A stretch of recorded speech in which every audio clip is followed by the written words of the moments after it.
Selamat siang, Pak. Selamat siang, Pak Daniel. Senang bertemu dengan Anda. Daniel dan Pak Zaki saling berjabat tangan. Mereka melakukan pertemuan di luar kantor. Pak Zaki memesan ruang VVIP di salah satu restoran mewah. Hanya ada mereka berdua di ruangan itu. Sementara kedua asisten mereka berada di luar ruangan. Sebenarnya, Daniel merasa sangat tidak nyaman dengan pertemuan ini. Dia bukan tipe orang yang menjilat para pemegang saham hanya untuk memihaknya. Dia tidak ada urusan apapun maupun kepentingan untuk hal itu. Kalau bukan karena ayahnya yang menyuruh untuk menemui Pak Zaki, dia tidak mungkin mau menemuinya. Silakan duduk, Pak. Pak Zaki mempersilakan Daniel. Dia adalah seorang pria parubaya berumur sekitar 50 tahunan. Seorang pria kaya yang hanya menginvestasikan uangnya pada perusahaan-perusahaan yang menurutnya akan maju dan berkembang dengan pesat. Mungkin ada makanan atau minuman yang Anda ingin pesan? Tidak, tidak ada. Bagaimana kabar istri Anda?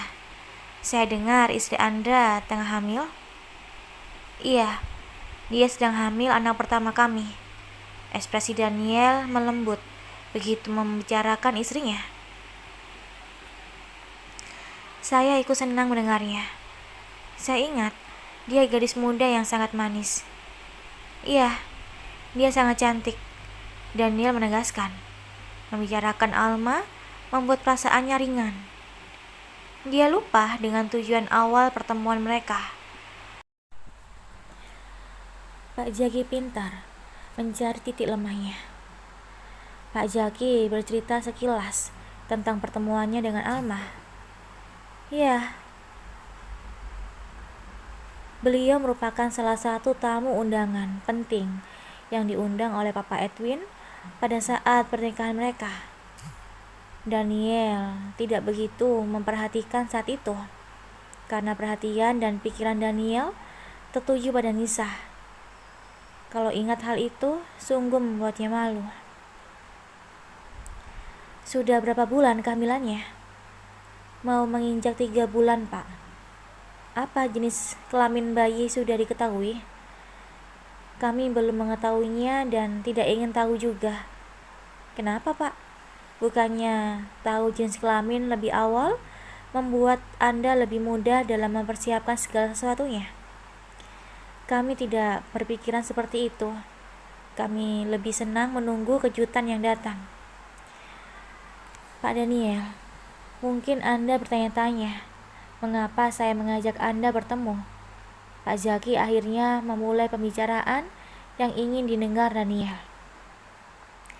Iya, sejujurnya dari awal pertemuan ini, hal itu selalu berada di pikiran saya.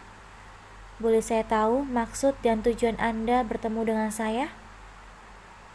Mungkin Anda sudah bisa menebaknya. Saya tidak bisa menebaknya. Bisa Anda katakan alasannya? Setelah kabar kehamilan istri Anda merebak, kami para pemegang saham terpecah menjadi 2 kubu. Mungkin Anda sudah tahu. Dari awal mula pengangkatan Direktur Darren, kami banyak berselisih paham. Apa yang Anda maksud para pemegang saham mulai tertarik pada saya? Iya, Anda sangat cerdas. Bisa menebak maksud kami dengan baik. Kami? Beberapa minggu yang lalu, para pemegang saham melakukan rapat internal. Banyak yang beranggapan bahwa Anda pantas menjadi direktur selanjutnya. Selain performa kinerja Anda yang baik, Anda juga akan memiliki putra yang akan menjadi ahli waris selanjutnya. Jadi maksud Anda mengundang saya kemari adalah berkoalisasi dalam menggulingkan kakak saya sendiri. Nada Daniel yang awalnya ramah saat membicarakan Alma berubah menjadi tegas. Dari dulu dia tidak pernah mempermasalahkan jabatan, warisan, saham, maupun harta yang dimiliki keluarganya. Dia tidak gila kedudukan maupun harta. Yang dia inginkan hanyalah hidup damai, tidak bersinggungan dengan Darren, dan bekerja sesuai dengan jabatan yang dimilikinya. Dia tidak pernah menginginkan jabatan Darren. Pembicaraan seperti ini membuatnya muak. Jika Anda menganggapnya seperti itu, maka jawabannya iya. Pak Zaki menjawab. Mohon maaf Tuan Zaki. Saya akan menganggap pembicaraan ini tidak pernah ada. Saya permisi dulu. Daniel berdiri dan melangkah menuju pintu. Saya sudah bertemu dengan chairman, dan beliau setuju dengan rencana kami. Ucapan Pak Zaki membuat Daniel menghentikan langkahnya. Namun sejurus kemudian, dia melanjutkan langkah dan keluar dari ruangan itu. Kata-kata Pak Zaki terngiang-ngiang di kepalanya. Papa menyetujui wacana pengangkatannya sebagai calon direktur utama. Apakah papanya sudah gila? Apakah papa tidak berpikir keputusannya itu akan membuat kedua anaknya saling bermusuhan? Antar aku ke rumah utama. Mau bertemu dengan chairman, bos? Iya. Apa hasil pertemuan dengan Pak Zaki tidak berjalan bagus? Daniel memejamkan mata, bertanda tidak ingin membicarakan hal itu lagi. Alma menatap Ezra dengan terkejut. Penampilan Ezra benar-benar berbeda. Dia seperti bukan Ezra yang dikenalnya.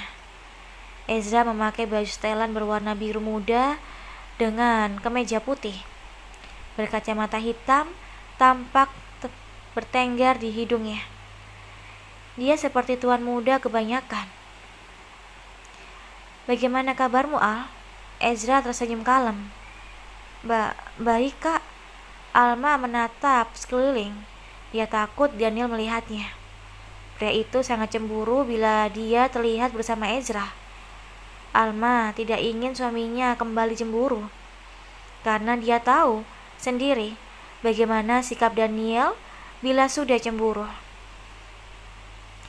Aku merindukanmu, Al. Hah? Sudah lama kita tidak bertemu. Tidakkah kamu juga merindukanku? Tidak. Al, kata-katamu menyakitiku. Andai kamu tahu perjuanganku agar bisa melihatmu. Hah? Tidak, bukan apa-apa, Al. Aku senang bisa bertemu denganmu lagi. Cukup untuk hari ini. Kedepannya kita akan bertemu lagi, Al. Jaga dirimu baik-baik. Puk, puk. Ezra menepuk bahu Alma dan berbalik. Kak. Alma ingin mengejar dan menjelaskan bahwa mereka tidak perlu bertemu lagi. Dia lebih baik kehilangan teman laki-laki dibanding harus menghadapi kemarahan Daniel. Namun Ezra seperti tidak mendengar panggilannya. Alma melihat Ezra masuk ke dalam mobil mewah. Sementara ada 2 orang berbadan besar yang mengawalnya. Alma bertanya-tanya, siapa sebenarnya Ezra? Bukankah Ezra hanya seorang anak yatim piatu, baru lulus kuliah dan sedang mencari kerja? Mengapa hari ini penampilannya tampak berbeda? Lalu, siapa orang-orang bertubuh besar yang mendampinginya? Alma tidak mau banyak berasumsi. Dia tidak ingin bertemu dengan Ezra lagi. Walaupun bertemu, dia akan menjelaskan sejelas-jelasnya tentang statusnya dan kondisinya saat ini. Dia akan menegaskan posisinya. Seandainya Ezra memiliki perasaan terhadapnya, maka dia akan menghentikan perasaan itu sebelum berkembang sangat jauh. Alma melihat jam tangannya. Waktu menunjukkan pukul 10.30 WIB. Al, itu bukannya cowok yang dulu pernah nungguin kamu selesai kelas ya? Iya. Ada apa dia mencarimu? Apa dia belum tahu kalau kamu sudah menikah? Sepertinya belum. Al, kamu harus segera memberitahunya. Kalaupun hatinya patah, biarkan aku yang mengobatinya. Firda memegang dadanya, sembari matanya menerawang penuh cinta. Enak jadi kamu, Al, punya suami ganteng, dikejar-kejar cowok cakep. Aku nanya, kurang apa coba hidup kamu? Gak ada kurangnya, Fir. Sayangnya, aku lebih senang bila suamiku saja yang mencintaiku. Ayo kita ke kantin, aku lapar nih. Dasar, sukanya mengalihkan pembicaraan saja. Sembari menunggu kelas berikutnya, mereka pergi ke kantin. Alma memesan salad buah. Sayangnya, salad buah di kantin tidak seenak buatan suaminya. Tiba-tiba Alma sangat merindukan suaminya.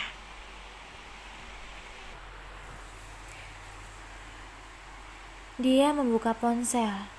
Senyum lebar mengembang di wajah cantiknya. Ketika membaca pesan dari Daniel, dia pun membalasnya. I love you too, my hubby. Alma sampai di apartemen ketika waktu sudah menunjukkan pukul 16.49 WIB. Dia begitu bingung harus melakukan apa. Apartemen begitu sepi dan kosong. Tidak ada Bi Ida maupun Mem Miket yang selalu menemani. Di saat-saat seperti ini, perasaan Alma selalu melo. Dia sangat merindukan Daniel. Tapi dia tahu suaminya tidak akan pulang dalam waktu dekat. Untuk mengalihkan perhatiannya dari Daniel, Alma mulai membersihkan keseluruhan apartemen. Sebenarnya Alma ingin memasak makan malam.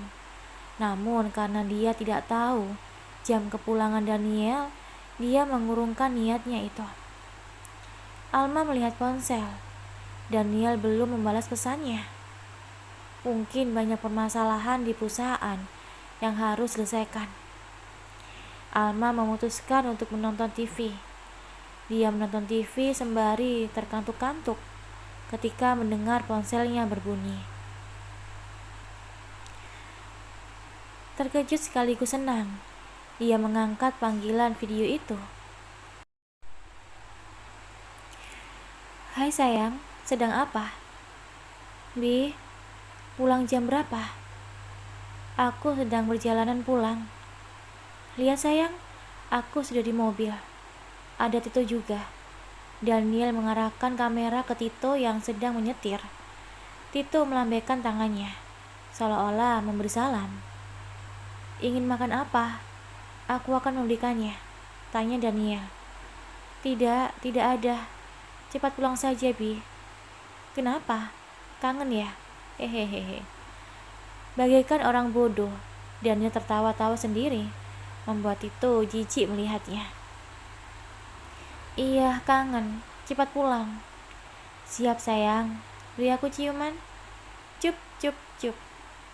Alma menempelkan mulutnya di monitor ponsel. Daniel membalas memberi kecupan. Mereka bagaikan dua orang bodoh yang dimabuk asmara.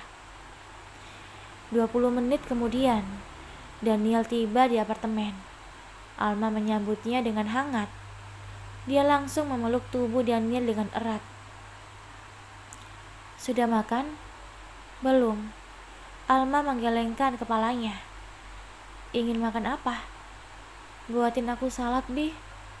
Salad buah? Iya. Tadi makan salad di kantin gak enak.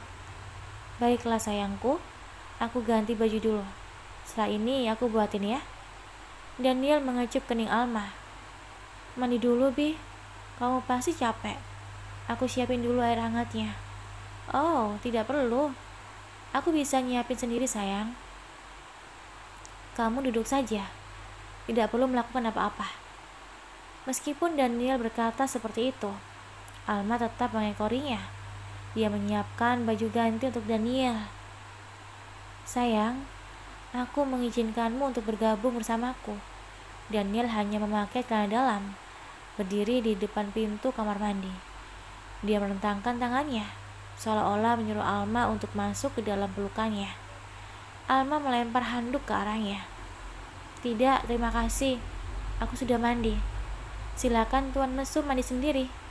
Alma keluar dari kamar diiringi dengan gelak tawa Daniel.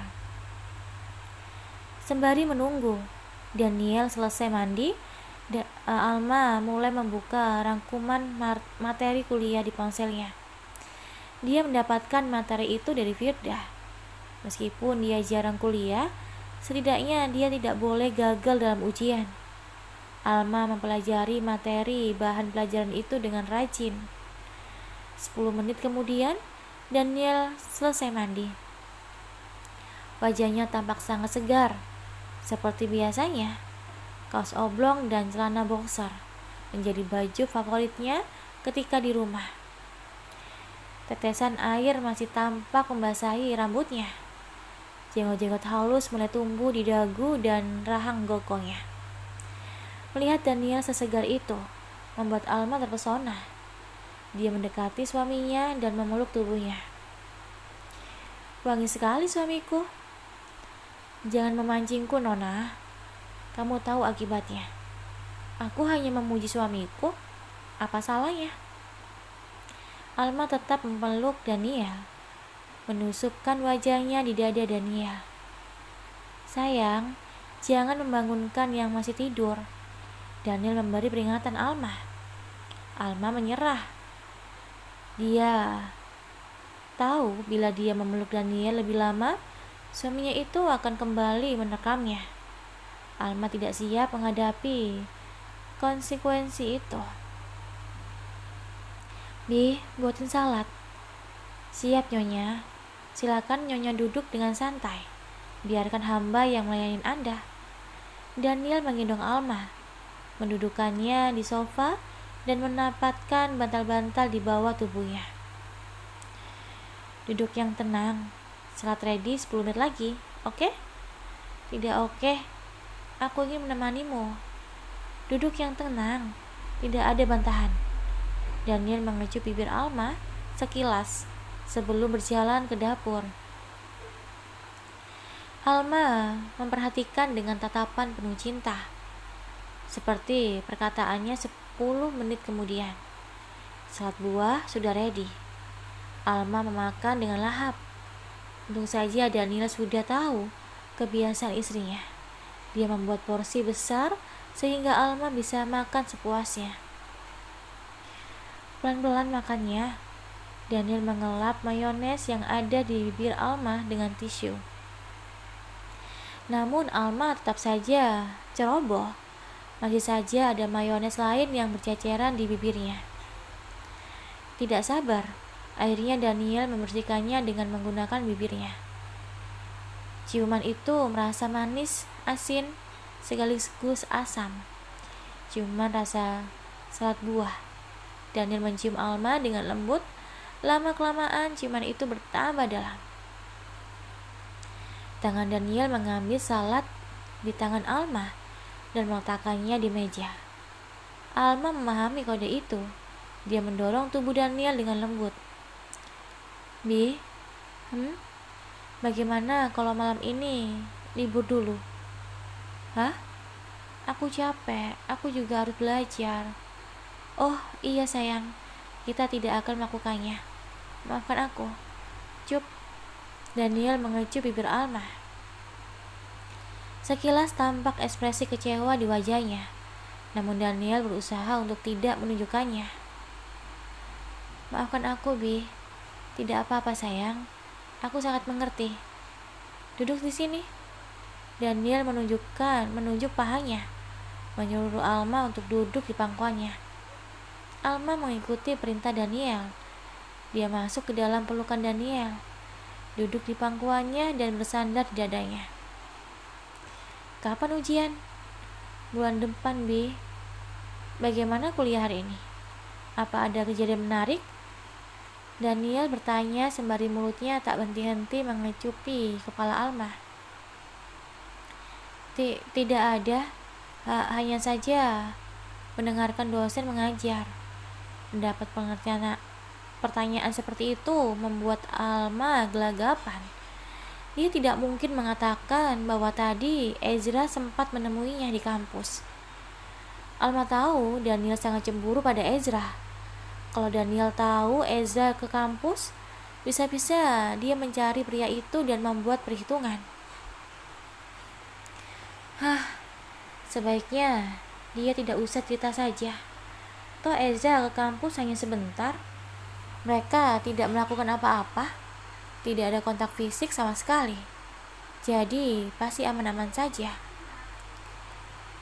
Belajar yang rajin ya Titel. Cepat lulus juga. Biar kita bisa mengadakan resepsi secepat mungkin. Resepsi? Alma mendongakkan kepalanya. Iya, resepsi. Kenapa terlihat terkejut seperti itu, sayang? Ingat, kita belum langsung melakukan resepsi.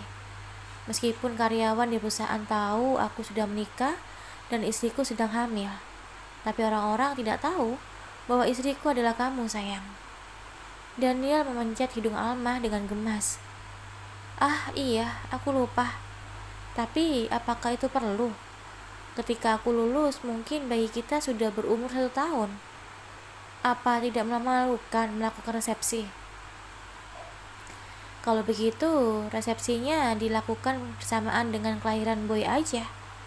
Jadi, kita bisa mengenalkan kalian berdua ke dunia secara bersamaan. Apa itu perlu, Bi? Aku merasa nyaman seperti ini. Alma kembali merengkukan wajahnya di dada Daniel. Sayang, apa kamu tidak ingin orang-orang tahu bahwa aku adalah suamimu? Bukan seperti itu, Bi. Aku takut semakin banyak yang tahu, akan ada banyak orang yang berniat jahat. Itu tidak mungkin, sayang. Aku akan memberikan kalian berdua pengawalan super ketat. Kamu dan bayi kita akan selalu aman. Aku merasa aman hanya ketika bersamamu, Bi. Alma memeluk Daniel dengan manja. Jangan terlalu bersikap manis, sayang. Aku tidak tahu sampai kapan aku bisa menahan diri. Iya, Alma bisa merasakan sesuatu yang mengeras di bawah tubuhnya. Aku akan turun kalau begitu. Daniel menahan Alma dan membuatnya tetap kembali di posisi semula. Mereka berada di posisi itu selama hampir 1 jam. Sesekali Alma mengintip materi kuliah, namun lebih banyak ia mengobrol dengan suaminya. Ketika sudah malam, Daniel menggendong Alma ke kamar mereka, membaringkan tubuh istrinya dengan lembut dan menyelimutinya.